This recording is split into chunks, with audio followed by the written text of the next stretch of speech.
Beyond Scared Straight is easily one of the most controversial shows in history. Parents of troubled youth pay for their children to tour the inside of a prison or county jail so they can be exposed to the dark reality of life behind bars. When they arrive, they meet with real inmates who strike fear into them with threats, with the goal being to prevent today's teenagers from becoming tomorrow's prisoners. But their exposure therapy techniques are definitely questionable. Why wrong with you, dog?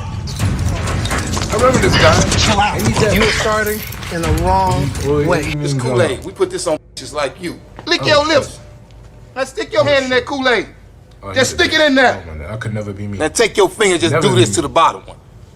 Hey, you a bitch. Oh. Now I kiss you, you Hey, orange yo, flavor motherfucker. Hey. That's the. You ready? You hard, man. You hard. You want to hold There you go. You want to do? Try me. Try me. Yeah, try me. I want you to try me. I want you to try me. Try. Now, there's no doubt that the show is entertaining and has given us some pretty hilarious moments over the years. However, our entertainment is at the expense of children's suffering. And the craziest part is, it has been proven on multiple occasions that Scared Straight doesn't work. In fact, it might actually increase their chances of becoming lifelong criminals. A lot of people don't realize that Scared Straight is not just a television show on A&E. It's a program that has been implemented all over the United States for the past 50 years. And the reason it got so popular was based on just one alleged successful experiment. Scared Straight was the name of a television documentary released in 1978, produced by Arnold Shapiro. It was critically acclaimed, won an Academy Award, and even won an Emmy. See, they're gonna put lipstick on your lips, earrings in your ear, and have you swishing your ass up and down these tears, hustling cigarettes for your man. What did I say? What did I say, mother? You're here for 2 hours. You belong to us for 2 hours. The film documented youth offenders who visited Rahway State Prison in New Jersey. They met with inmates with the goal of being so scared of going to prison that they went on to live a straight or crime-free life. The documentary claimed that 80 to 90% of the 8,000 children who visited Rahway's program would go on to remain law-abiding citizens afterwards. The popularity and surprisingly positive results led to more than 30 states rapidly implementing the program. No further questions were asked. Jails and prisons all over the country saw one documentary and thought they had a solution to all of their youth offender problems. The program's validity was immediately questioned by juvenile delinquency professionals, but that didn't stop it from becoming popular. The original documentary was followed by Scared Straight, Another Story in 1980, also produced by Arnold Shapiro. This one was just a dramatic film. The subjects were actors who did scripted reenactments of their petty crimes, which led them to entering the Scared Straight program, being screamed at, and then feeling reformed after a couple overnights in the prison. Then in 1987, Scared Straight 10 years later aired. I'll be your host for Scared Straight 10 years later. A fascinating update on what's happened to the kids and the convicts from the decade ago. What's her name? What I feel I need and I want. Oprah. That's embarrassing. What the fuck is Oprah 10 years doing? ago, yeah, I did that. Oprah? I did that to look good.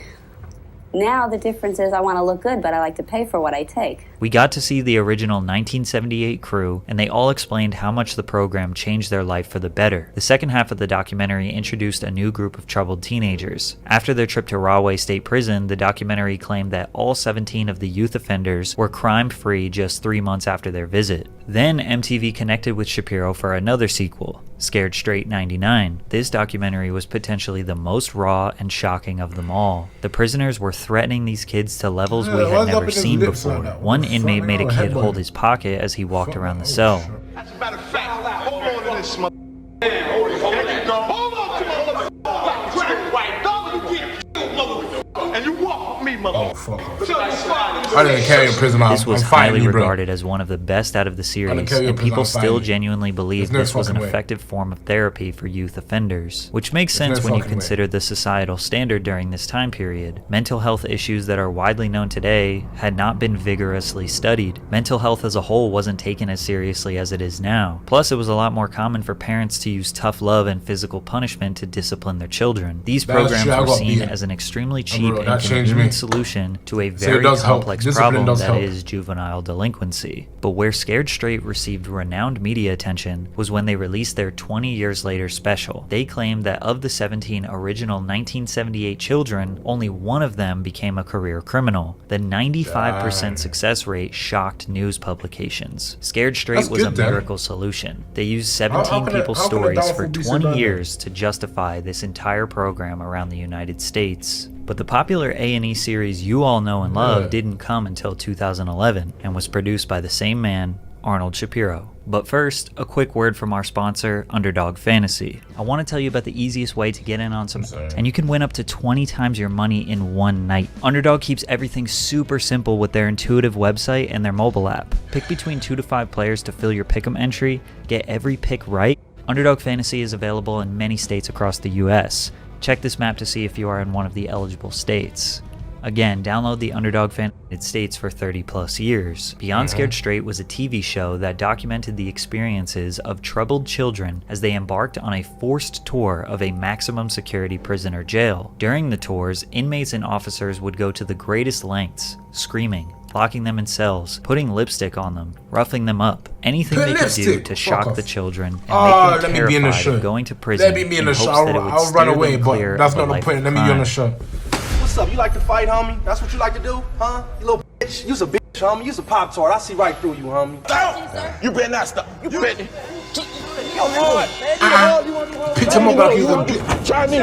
You smart. How you pitch him up? He says he don't know. You can't speak up, can you? Are you smart? Why can't you speak up? Fact, bitch, you hold this.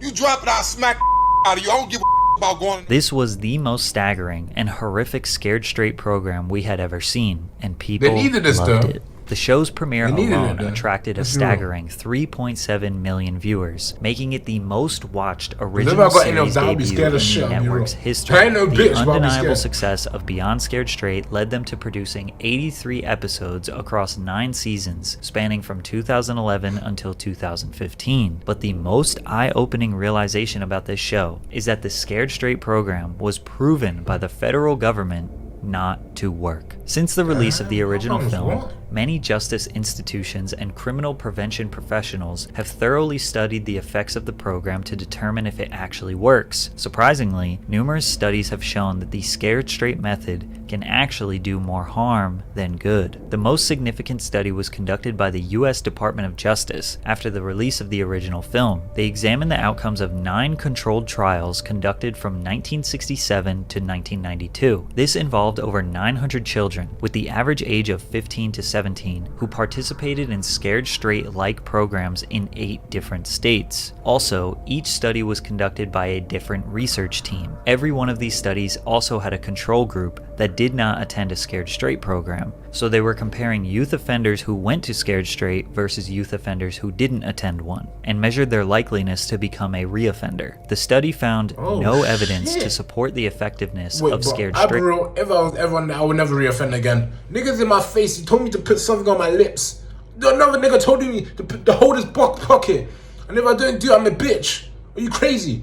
Maybe I will reoffend again. Like, fuck that, bro. You making me your bitch. Are you crazy? Maybe I'll reoffend again, you pussy. How dare you treat me like that?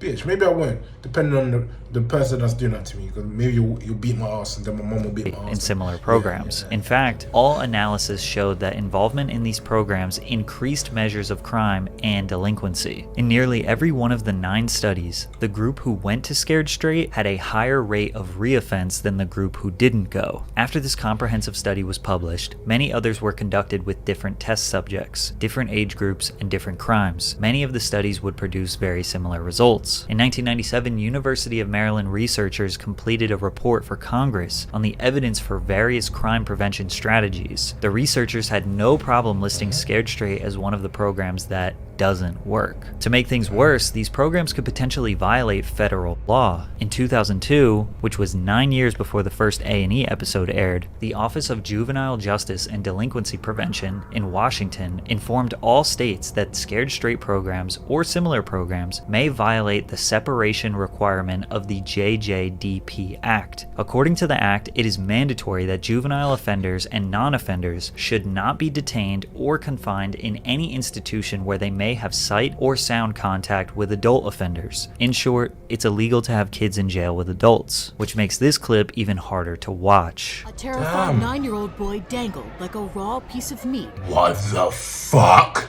They're dangling 9-year-olds. Of a pack of prisoners. He's 9. What the fuck did he do? Pocket change from his mom and lying. I think we...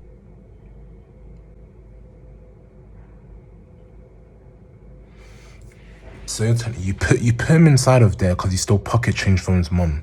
I stole sweets one time from Tesco. I never got, and you think my mom's gonna send me to fucking jail? Are you stupid? We can all agree that traumatizing a child to this degree for stealing pocket change is insane. Then filming it, editing it, and putting it out into the world is next level. One time they even showed these children a body and described to them what their parents would experience if they go to jail and die while on the inside. These programs typically break these children down. They start crying, are mortified, and just want to go home. The sad part is, their home life is probably rough as well. On the surface, the concept behind these Scared Straight programs makes sense. Troubled kids are so afraid of prison that they change their ways to avoid such a dark future. However, there are multiple examples that say otherwise. Toby Keith Johnson was first featured on the show on Season 3, Episode 13. He was quiet and didn't show any emotion. The guards tried to break him down and make him feel bad about his choices, but he didn't budge. At the end, when the parents reunite with the children, Toby's mother didn't show up. 8 months later, Toby was featured on the show again. This time, he was an inmate. He was incarcerated for allegations of assaulting his mom. He got out 2 years later on parole, but sadly, continued a life of crime. He was arrested multiple times on meth and gun charges, but the most recent one was the worst of them all. In August of 2020, he was arrested for imprisoning a 25-year-old woman and making threats of harm, with Johnson forcefully grabbing the victim by the throat, choking her, and violently throwing her to the ground. The aggression continued with it, even going as far as Toby threatening her with a knife. Law enforcement would report visible signs of bruising on the victim's neck. I think it's pretty obvious that Scared Straight had no positive effect on Toby whatsoever. Franklin Morris made his premiere on A&E in 2012. At the time of filming, he was living in Baltimore with his mother, Dana. In an emotional episode, Dana revealed the extent of Franklin's school suspensions, stating that she couldn't even begin to give a precise number. Franklin himself shared a nonchalant attitude towards his mother's concern, saying, "My mother says I'm either going to end up dead or in jail. I really don't pay no mind." At the young age of 14, Franklin participated in the program, already having convictions for gambling and vandalism. One of the incidents that landed Franklin a spot on the show saw Franklin and his friends wreak havoc in a store, knocking items off the shelves and vandalizing a local shop. Years after his time on the show, Franklin Morris became one of 3 teenagers who met a grim fate near a playground in North Baltimore. Alongside a 19-year-old and a 17-year-old, Franklin was found, shot in the head, and pronounced dead at the scene. What I thought about going to the jail it really was no big deal.